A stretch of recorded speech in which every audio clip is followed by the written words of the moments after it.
ନମସ୍କାର। ସମସ୍ତ ଛାତ୍ରଛାତ୍ରୀମାନଙ୍କୁ ଷ୍ଟଡି ଗୁରୁ ଓଡ଼ିଶା ଚ୍ୟାନେଲକୁ ସାଦର ସ୍ୱାଗତ। ସୁରଭି 2024 କାର୍ଯ୍ୟକ୍ରମ ନିମନ୍ତେ କୁଇଜ୍ ପ୍ରତିଯୋଗିତାର କେତୋଟି କୁଇଜ୍ ଆମେ ଆଜି ଆଲୋଚନା କରିବା।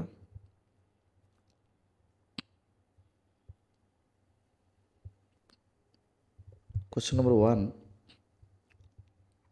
ଇଂରେଜମାନେ କେବେ ବାରବାଟୀ ଦୁର୍ଗ ଅଧିକାର କରିନେଲେ? 1803 ମସିହା। ଓଡ଼ିଶାରେ ପାଇକ ବିଦ୍ରୋହ କେବେ ହୋଇଥିଲା? ଉତ୍ତର ହେଉଛି 1817 ମସିହା। ପାଇକ ବିଦ୍ରୋହର କିଏ ନେତୃତ୍ୱ ନେଇଥିଲେ?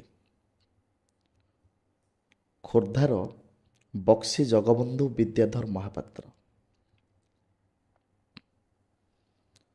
1827 ମସିହାରେ ତାପଙ୍ଗରେ ଯେଉଁ ବିଦ୍ରୋହ ଇଂରେଜ ଶାସନ ବିରୋଧରେ ହୋଇଥିଲା ତାର ନେତୃତ୍ୱ କିଏ ନେଇଥିଲେ? ଉତ୍ତର ହେଉଛି ସାମନ୍ତ ମାଧବଚନ୍ଦ୍ର ରାଉତରାୟ। ବକ୍ସି ଜଗବନ୍ଧୁଙ୍କ ନାମରେ କଟକ ସହରର ଏକ ବଜାରର ନାମକରଣ କରାଯାଇଛି। ତାର ନାମ କ'ଣ? ଉତ୍ତର ହେଉଛି ବକ୍ସି ବଜାର। 1835 ମସିହାରେ ଘୁମୁସରର କନ୍ଧମାନେ ଇଂରେଜ ସରକାରଙ୍କ ବିରୋଧରେ ଯେଉଁ ବିଦ୍ରୋହ ଆରମ୍ଭ କଲେ ତାର ନେତୃତ୍ୱ କିଏ ନେଇଥିଲେ? ଉତ୍ତର ହେଉଛି ଦୋହରା ବିଶୋଇ। ଦୋହରା ବିଶୋଇଙ୍କୁ ଗିରଫ କରାଯିବା ପରେ 1846 ମସିହାରେ ଘୁମୁସର ବିଦ୍ରୋହର ନେତା କିଏ ହେଲେ? ଉତ୍ତର ହେଉଛି ଚକରା ବିଶୋଇ।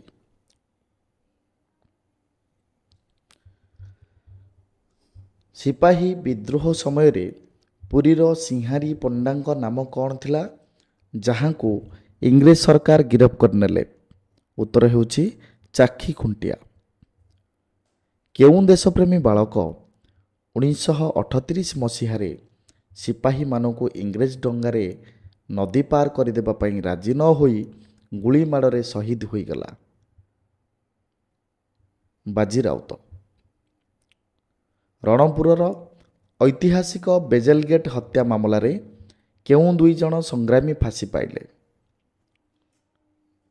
ଉତ୍ତର ହେଉଛି ଦିବାକର ପରିଡ଼ା ଏବଂ ରଘୁନାଥ ମହାନ୍ତି। କେନ୍ଦୁଝରର କେଉଁ ଆଦିବାସୀ ନେତା 1891 ମସିହାରେ ଇଂରେଜ ସରକାରଙ୍କ ବିରୋଧରେ ବିଦ୍ରୋହ କରି ଫାଶୀ ପାଇଲେ? ରତନ ନାୟକ। କୋରାପୁଟର କେଉଁ ଆଦିବାସୀ ନେତା 1891 ମସିହାରେ ଇଂରେଜ ସରକାରଙ୍କ ବିରୋଧରେ ବିଦ୍ରୋହ କରି ଫାଶୀ ପାଇଲେ? ଉତ୍ତର ହେଉଛି ଲକ୍ଷ୍ମଣ ନାୟକ। ଖୋର୍ଦ୍ଧା ରାଜାଙ୍କର କେଉଁ ଦେୱାନ ଇଂରେଜ ସରକାରଙ୍କ ବିରୋଧରେ ବିଦ୍ରୋହ କରିଥିଲେ ଏବଂ ଧରାପଡ଼ି ଫାଶୀ ପାଇଥିଲେ? ଜୟୀରାଜଗୁରୁ।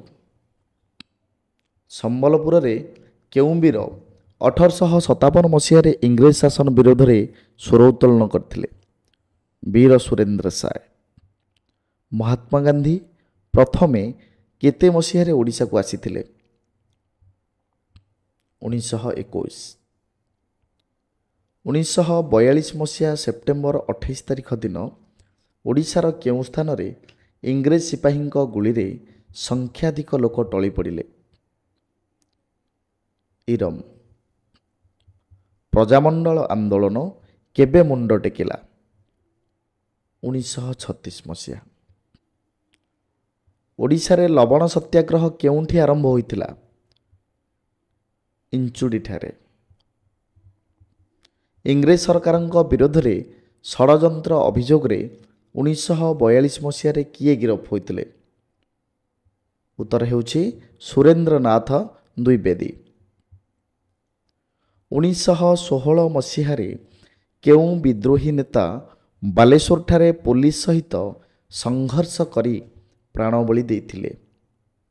ଉତ୍ତର ହେଉଛି ବାଘା ଯତୀନ। କେଉଁ ଦେଶପ୍ରେମୀ ଓଡ଼ିଆ ପାଇଲଟ ଭାରତୀୟ ପାଇଲଟକୁ ଆପତ୍ତିଜନକ ମନ୍ତବ୍ୟ ଦେଇଥିବା ବ୍ରିଟିଶ ଭାଇସରାୟଙ୍କୁ ଅପମାନ ଦେଇଥିଲେ? ଉତ୍ତର ହେଉଛି ବିଜୁ ପଟ୍ଟନାୟକ। ଭାରତର ମନ୍ଦିର ନଗରୀ କାହାକୁ କୁହାଯାଏ? ଭୁବନେଶ୍ୱର। ବିଶ୍ୱ ପ୍ରସିଦ୍ଧ ଲିଙ୍ଗରାଜ ମନ୍ଦିର କେଉଁଠାରେ ଅବସ୍ଥିତ? ଭୁବନେଶ୍ୱର। ବିଶ୍ୱ ପ୍ରସିଦ୍ଧ ଜଗନ୍ନାଥ ମନ୍ଦିର କେଉଁଠାରେ ଅବସ୍ଥିତ? ପୁରୀ। ବିଶ୍ୱ ପ୍ରସିଦ୍ଧ ସୂର୍ଯ୍ୟ ମନ୍ଦିର କେଉଁଠାରେ ଅବସ୍ଥିତ? ଉତ୍ତର ହେଉଛି କୋଣାର୍କ। କ୍ଷୀରଚୋରା ଗୋପୀନାଥ ମନ୍ଦିର କେଉଁଠାରେ ଅବସ୍ଥିତ? ବାଲେଶ୍ୱର ଜିଲ୍ଲାର ରେମୁଣାଠାରେ। ଆଖଣ୍ଡଳମଣି ମନ୍ଦିର କେଉଁଠାରେ ଅବସ୍ଥିତ? ଭଦ୍ରକ ଜିଲ୍ଲାର ଆରଡ଼ିଠାରେ। ମାଣିକେଶ୍ୱରୀ ଠାକୁରାଣୀଙ୍କ ମନ୍ଦିର କେଉଁଠାରେ ଅବସ୍ଥିତ? ଭବାନୀପାଟଣା। 64 ଯୋଗିନୀ ମନ୍ଦିର ଓଡ଼ିଶାର 2ଟି ସ୍ଥାନରେ ରହିଛି। ସେହି ସ୍ଥାନ ଦୁଇଟିର ନାମ କ'ଣ? ଉତ୍ତର ହେଉଛି ଭୁବନେଶ୍ୱର ନିକଟବର୍ତ୍ତୀ ହୀରାପୁର ଏବଂ ବଲାଙ୍ଗୀର ଜିଲ୍ଲାର ରାଣୀପୁର ଝରିଆଲ। ଲଡ଼ୁବାବାଙ୍କ ମନ୍ଦିର କେଉଁଠାରେ ଅବସ୍ଥିତ? ଉତ୍ତର ହେଉଛି ନୟାଗଡ଼ ଜିଲ୍ଲାର ଶରଣକୂଳ। ରଘୁନାଥ ମନ୍ଦିର କେଉଁଠାରେ ଅବସ୍ଥିତ? ନୟାଗଡ଼ ଜିଲ୍ଲାର ଓଡ଼ଗାଁଠାରେ। ରାଜାରାଣୀ ମନ୍ଦିର କେଉଁଠାରେ ଅବସ୍ଥିତ? ଭୁବନେଶ୍ୱର। ଜଗଜ୍ଜନନୀ ମା କାଳିଜାଇ ଠାକୁରାଣୀଙ୍କ ମନ୍ଦିର କେଉଁଠାରେ ଅବସ୍ଥିତ? ଚିଲିକା ହ୍ରଦର ଏକ ଦ୍ୱୀପରେ। ନୀଳମାଧବ ମନ୍ଦିର କେଉଁଠାରେ ଅବସ୍ଥିତ? କଣ୍ଟିଲୋ। ମା ତାରିଣୀଙ୍କ ମନ୍ଦିର କେଉଁଠାରେ ଅବସ୍ଥିତ? ଘଟଗାଁ। ମା ରାମଚଣ୍ଡୀ ମନ୍ଦିର କେଉଁଠାରେ ଅବସ୍ଥିତ? କୋଣାର୍କଠାରେ। ବାଲିହରଚଣ୍ଡୀ ଓ ଅଲାରନାଥ ମନ୍ଦିର କେଉଁଠି ଅବସ୍ଥିତ? ପୁରୀଠାରୁ ବ୍ରହ୍ମଗିରି ଯିବା ରାସ୍ତାରେ। ବିରଜା କ୍ଷେତ୍ର କେଉଁଠି? ଯାଜପୁରରେ। ତୁଳସୀ କ୍ଷେତ୍ର କାହାକୁ କୁହାଯାଏ? ଏହା କାହିଁକି ପ୍ରସିଦ୍ଧ? ଉତ୍ତର ହେଉଛି କେନ୍ଦ୍ରାପଡ଼ା ବଳଦେବ ଜୀଉଙ୍କ ମନ୍ଦିର ପାଇଁ ଏହା ପ୍ରସିଦ୍ଧ। କେଉଁ ସହର ପାଖରେ ଏକ ପାହାଡ଼ ଉପରେ ତାରାତାରିଣୀ ଠାକୁରାଣୀଙ୍କ ମନ୍ଦିର ଅବସ୍ଥିତ? ବ୍ରହ୍ମପୁର। କିଚକେଶ୍ୱରୀ ଠାକୁରାଣୀ ମନ୍ଦିର କେଉଁଠାରେ ଅବସ୍ଥିତ? ଖିଚିଂ, ମୟୂରଭଞ୍ଜ। ସାରଳା ଠାକୁରାଣୀଙ୍କ ମନ୍ଦିର କେଉଁଠାରେ ଅବସ୍ଥିତ? ଉତ୍ତର ହେଉଛି ଝଙ୍କଡ଼। ଢେଙ୍କାନାଳ ଜିଲ୍ଲାରେ କପିଳାସ ପର୍ବତ ଉପରେ ଏକ ଶିବ ମନ୍ଦିର ଅଛି। ତାର ନାମ କ'ଣ? ଚନ୍ଦ୍ରଶେଖର ମନ୍ଦିର। ସମଲେଶ୍ୱରୀ ମନ୍ଦିର କେଉଁଠାରେ ଅବସ୍ଥିତ? ଉତ୍ତର ହେଉଛି ସମ୍ବଲପୁର। ବିରୁପାକ୍ଷ ମନ୍ଦିର କେଉଁଠାରେ ଅବସ୍ଥିତ? ଫୁଲବାଣୀର ଚକାପାଦଠାରେ। ମଙ୍ଗଳା ମନ୍ଦିର କେଉଁଠାରେ ଅବସ୍ଥିତ? କାକଟପୁର। ମାର୍ଜାର ନୃସିଂହ ମନ୍ଦିର କେଉଁଠାରେ ଅବସ୍ଥିତ? ନୃସିଂହନାଥର ଗନ୍ଧମାର୍ଦ୍ଦନ ପର୍ବତ ଉପରେ। ଶ୍ରୀକ୍ଷେତ୍ର, ଶଙ୍ଖକ୍ଷେତ୍ର, ପୁରୁଷୋତ୍ତମ କ୍ଷେତ୍ର ବୋଲି କାହାକୁ କୁହାଯାଏ? ପୁରୀ। ଭଗବତୀ ମନ୍ଦିର କେଉଁଠାରେ ଅବସ୍ଥିତ? ବାଣପୁର, ଖୋର୍ଦ୍ଧା ଜିଲ୍ଲା। ଓଡ଼ିଶାର ଖୋର୍ଦ୍ଧା ଜିଲ୍ଲାରେ ପ୍ରାକୃତିକ ସୌନ୍ଦର୍ଯ୍ୟରେ ପରିପୂର୍ଣ୍ଣ ମୁଣ୍ଡିଆପଡ଼ା ନାମରେ ଗୋଟିଏ ପାହାଡ଼ ଅଛି। ସେହି ପାହାଡ଼ ଉପରେ କେଉଁ ମନ୍ଦିର ଅବସ୍ଥିତ? ରଘୁନାଥ ମନ୍ଦିର। କଥିତ ଅଛି ଏହି ପାହାଡ଼ରେ ପାଣ୍ଡବମାନେ ଅଜ୍ଞାତବାସ କରିଥିଲେ। ଏଠାରେ ଏକ ବିରାଟ ପାଦଚିହ୍ନ ଥିବାର ଦେଖାଯାଏ। କାହାର ଏହି ପାଦଚିହ୍ନ ବୋଲି ପ୍ରବାଦ ଅଛି? ଉତ୍ତର ହେଉଛି ଭୀମଙ୍କର। ନୟାଗଡ଼ ଜିଲ୍ଲାର ବିରୁଡ଼ା ଗାଁ ନିକଟରେ ପ୍ରାକୃତିକ ସୌନ୍ଦର୍ଯ୍ୟରେ ପରିପୂର୍ଣ୍ଣ ଏକ ପର୍ବତ ଅଛି। ସେହି ପର୍ବତର ନାମ କ'ଣ ଏବଂ ସେଠାରେ କେଉଁ ଦେବୀ ଅଛନ୍ତି? ଉତ୍ତର ହେଉଛି ଶୁକର ମଲ୍ଲ, ଝର ଦେବୀ ଠାକୁରାଣୀ। କେଉଁଝର ଜିଲ୍ଲାର ଠାକୁରାଣୀ ପର୍ବତ ଉପରେ ଏକ ସୁନ୍ଦର ମନ୍ଦିରଟିଏ ରହିଛି। ତାର ନାମ କ'ଣ? ଉତ୍ତର ହେଉଛି ମୃଗ ମହାଦେବ ମନ୍ଦିର। ବ୍ୟାଘ୍ର ଦେବୀ ମନ୍ଦିର କେଉଁ ଜିଲ୍ଲାରେ ଅବସ୍ଥିତ? ଉତ୍ତର ହେଉଛି ଗଞ୍ଜାମ।